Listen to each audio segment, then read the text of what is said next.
এই পৃথিবীতে এমন মানুষ আছে যে আল্লাহ তাআলা তাদেরকে সৃষ্টি করেছেন, সে আল্লাহ তাআলার বিরোধিতা তারা করবে, নবী রাসূলদের বিরোধিতা করবে, কোরআনের বিরোধিতা করবে, হকের বিরোধিতা করবে, বাতিলকে তারা বেছে নেবে।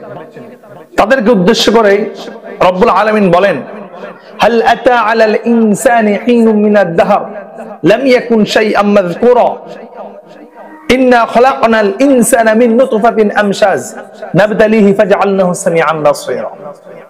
আল্লাহ বলছেন, বান্দা আজকে তুমি এত ক্ষমতা দেখাও, আজকে এত অহংকার দেখাও, সম্পদের বহাই দেখাও। একটা সময় তো তোমার কোনো অস্তিত্ব ছিল না, একটা সময় তোমার নাম ছিল না, বংশ ছিল না, গ্রাম ছিল না, পরিবার ছিল না, সম্পদ ছিল না, ক্ষমতা ছিল না, তোমার কোনো অস্তিত্ব ছিল না।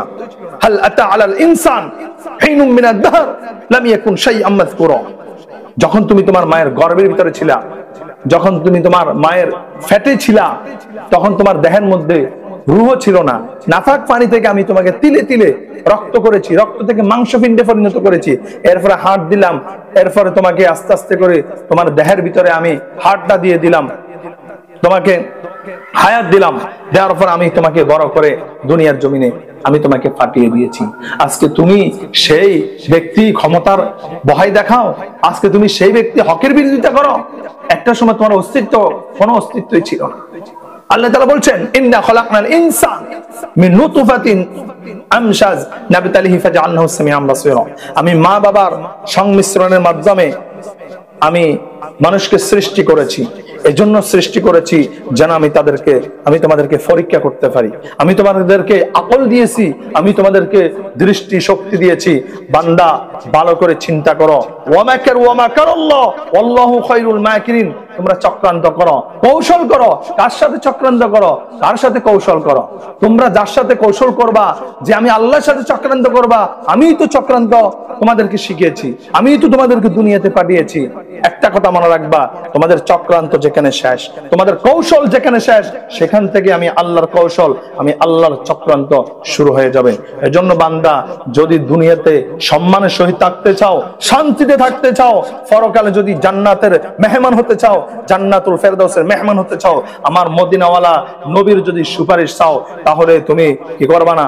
জুলুম করবা না, অত্যাচার করবা না, তুমি তাকাব্বুরি করবা না, চক্রান্ত করবা না, কৌশল অবলম্বন করবা না, তাহলে তুমি ভালো থাকতে পারবে। আজকে তোমার ক্ষমতা আছে, আজকে তোমার সম্পদ আছে, কালকে তোমার ক্ষমতা নাও থাকতে পারে, কালকে তোমার সম্পদ নাও থাকতে পারে।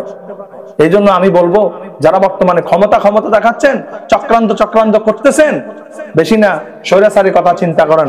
এই স্বৈরাচারী যখন বাংলাদেশ ছিল, প্রত্যেকটা মানুষ মনে করেছিল বাংলাদেশে মনে হয় আর শান্তি আসবে না, বাংলাদেশে মানুষ মনে হয় আর স্বাধীনভাবে মাথা তুলে কথা বলতে পারবে না, বাঁচতে পারবে না, থাকতে পারবে না। কিন্তু সেই স্বৈরাচারীকেও আল্লাহ তাআলা দেশ ছাড়তে বাধ্য করেছেন। আপনি যদি স্বৈরাচারীর মতো হন, আপনার অবস্থাটাও ঠিক তেমনি হবে। এই জন্য ভালো হন, দাঁত থাকতে দাঁতের মর্ম বুঝেন, হাত থাকতে হাতের মর্ম বুঝেন, জীবন থাকতে জীবনের মর্ম বুঝেন, তাহলে দুনিয়াতেও ভালো, আখিরাতেও ভালো হবে। আপনি যতই চক্রান্ত করেন, যতই কৌশল করেন না কেন, আল হক ওয়া যাহাকাল বাতিল, হক যখন আসবে, বাতিল তখন ফালাবার মতো কোনো রাস্তা খুঁজে পাবে না। আপনি হককে ধরে বলবেন, আপনি বাতিলকে টেনে এনে বলবেন আমি হকের উপরে আছি। আল্লাহ কি বোঝে না? মানুষ কি বোঝে না? আপনি কি জ্ঞানী নাকি? আপনি নিজেকে যত বড় জ্ঞানী মনে করেন, আপনার চাইতে অধিক জ্ঞানী লোক এখনো এই জমিনে, আপনার সমাজে, আপনার চতুর্পাশে আছে, হয়তো তারা আপনার মতো বহাই দেখায় না।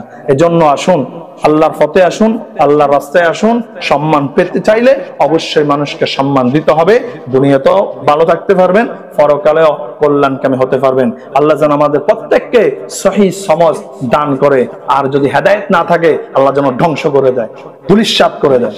আল্লাহুম্মা আমিন।